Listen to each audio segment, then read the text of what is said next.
Testes psicológicos. Qual é de fato a sua importância dentro do nosso campo de atuação enquanto psicólogos? É sobre isso que a gente vai estar conversando aqui hoje. Mas antes, aqueles meus pedidos. Curtam o canal, se puderem compartilhem, se inscrevam e acionem as notificações. Eu já vou agradecendo.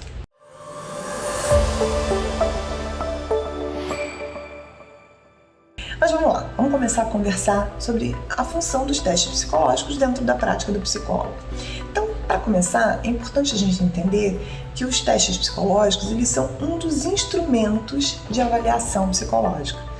Junto com ele, nós temos as entrevistas e a observação. Os testes psicológicos eles fazem parte de um processo de avaliação psicológica, que é muito amplo, né? Quando a gente fala em avaliação psicológica, a gente está falando de algo muito amplo, que tem vários contextos. Eu posso fazer uma avaliação psicológica dentro de um contexto, por exemplo, de porte de arma. A pessoa vai trabalhar com arma e ela precisa de uma avaliação psicológica para saber se ela tem habilidades e condições de trabalhar armado, sem que coloque a vida dele e de outras pessoas em risco. Então eu vou fazer uma avaliação psicológica com um fim específico para saber se ela tem ou não aquela habilidade e vou usar testes específicos para mensurar essa habilidade, essa aptidão. O próprio teste na hora de tirar a carteira de motorista, os testes psicotécnicos, que vão estar avaliando o quê? A capacidade do sujeito, se ele tem ou não, de dirigir o carro, sem que coloque a vida dele e de outras pessoas em risco também.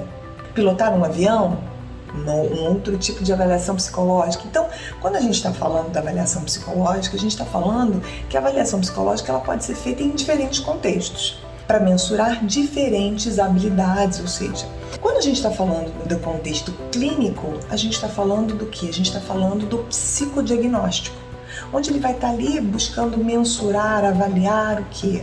Os sintomas, o comportamento daquele sujeito. Tanto a gente pode fazer isso e o próprio psicólogo dar prosseguimento às intervenções e o cuidado desse paciente, como ele também pode fazer, dar uma devolutiva para o profissional que solicitou essa avaliação e o profissional ele vai estar fazendo as intervenções. Então a gente está falando que o psicodiagnóstico está dentro de uma avaliação psicológica de ordem clínica, onde vai ter a continuidade, ou seja, vão ter intervenções, a continuidade desse trabalho. Nos outros não. São uma coisa mais específica, onde é uma questão pontual e muitas vezes o foco não vai ser no bem-estar da pessoa, mas avaliar se ela tem aquela habilidade ou não. Processo seletivo, uma outra situação, para saber se ela tem condições de ocupar aquela função ou não. Então, ficou claro essa questão da avaliação psicológica. Além disso, nós temos a avaliação neuropsicológica, que também vai ter testes específicos para quê? Para mensurar, avaliar as funções mentais do sujeito, que envolve o quê? Memória, atenção, percepção, cognição, que são também áreas específicas de mensuração, que vão ter testes específicos também, além da observação, das entrevistas, ok? Então, essa diferenciação ela é muito importante para que a gente saiba exatamente que cada avaliação ela vai estar destinada, que objetivos são esses, para que a gente inclusive possa, na hora de planejar essas avaliações, saber exatamente que tipo de testes nós vamos estar buscando, de forma que esse teste possa de fato atingir o objetivo, que eu possa escolher um teste que de fato ele seja capaz de mensurar aquilo que eu estou indo buscar. Existe uma infinidade de testes, né? Quando a gente fala em testes psicológicos, a gente está falando de testes psicométricos e testes projetivos. Um dos testes projetivos bem famosos é o Rorschach, que é um teste que tem aqueles borrões em que a gente vai estar ali avaliando o que o sujeito percebe quando a gente apresenta aquelas pranchas. Existem outros testes projetivos, assim como existem vários testes psicométricos, onde ali a gente já vai ter um olhar mais objetivo nas respostas, né? São respostas mais objetivas.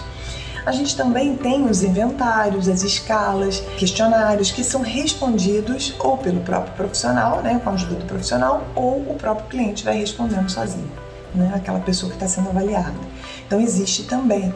E dentro disso a gente tem testes para avaliar as aptidões e habilidades, personalidade, testes específicos para o contexto organizacional, testes específicos para orientação vocacional e profissional, testes específicos relacionados às habilidades, por exemplo, quando a gente fala de aptidões, habilidades sociais, testes específicos com relação a estresse, a depressão, a ansiedade, que são as escalas. Então, a gente tem uma infinidade de possibilidades dentro do mercado, vão ter ali objetivos para estar nos ajudando na hora das nossas avaliações. Agora, o que é importante a gente observar? Primeiro, se esses testes estão validados. Então, dentro do Conselho Federal de Psicologia, existe uma relação daqueles testes que estão validados. Então, vale saber se você está aplicando testes que estão validados. Por quê? Porque na hora em que você tiver que, por exemplo, fazer o seu laudo, validar aquilo que você está fazendo, esse teste ele precisa estar ainda em uso, estar sendo reconhecido. Senão, todo o seu trabalho ele perde o valor, ele perde o sentido. Por quê? Porque uma vez que esse teste não está validado, isso significa que a sua capacidade de mensuração não corresponde mais. Então, o que você for avaliar não tem mais o menor efeito. Uma outra questão é que existem testes que são exclusivos para aplicação do psicólogo. Então, quando a gente vai comprar, você tem que levar a carteirinha do CRP. Outros não. Outros são compartilhados com os outros profissionais da área da saúde. Então, é muito importante que quando a gente for planejar as nossas avaliações, que a gente saiba exatamente aquilo que a gente quer atingir. E não simplesmente aplicar teste por aplicar. Até porque comprar esses testes requer muito investimento, é preciso estudo. O fato de você ser psicólogo não significa que você já esteja pronto para fazer a aplicação desses testes, porque não é só aplicar, é analisar também. Então isso requer um estudo, um investimento, não só financeiro, porque existem testes que são bem caros, né? Então vai exigir do profissional um investimento, como também investimento de tempo. Por quê? Porque esses testes, às vezes, qualquer variável na aplicação pode comprometer toda a aplicação do teste, né? Do resultado, melhor dizendo. Tá certo? Então, eu espero ter contribuído um pouquinho aí com esse universo das avaliações e da aplicação de testes. E a gente se vê, tá certo?